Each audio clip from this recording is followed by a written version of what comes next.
ভাই আপনি গাড়ির বেচবেন? ও ভাই গাড়ি তো বেশ পেরি চাইছিলাম, এই জন্য তো ফেসবুকে বিজ্ঞাপন দিছি। তো গাড়ি তো রাস্তা চলে তো না? হ্যাঁ রাস্তায় বেরোন চলে। তাহলে চালায় দেখা যাবো, চালায় দেখা। আপনারা টায়ার কাটবে না? টায়ার তো আর সব ঠিক আছে ভাই, কিন্তু আপনাকে যে আমি চালায় দেখতে দেবো, আপনি যদি আবার নিয়ে চলে যান। আমাকে এই যে আমার বড় ভাই আছে, সাথে আছে। আচ্ছা তাহলে ঠিক আছে, ওনাকে এখানে যাইতে হবে।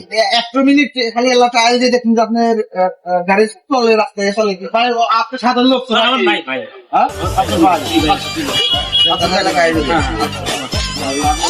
আরে ভাই একের গাড়ি রে ভাই, দিন আগে সবকিছু নতুন করে আমি লাগাইছি, চাকাটা চালায় দেখছি ভাই। আপনি রানা একটু থাকেন, আপনি এলা গাড়ি চালায় দেখে আসেন। এই ভাই গাড়ি এরকম কেন করছে? ওই স্ট্যান্ডটা একটু উঁচা তো। আচ্ছা এরকম করে কেন গাড়ি? আচ্ছা সমস্যা নাই। এ ভাই আপনি সাথেরই তো, আমার চলে যাবো না তো। আচ্ছা দেখেন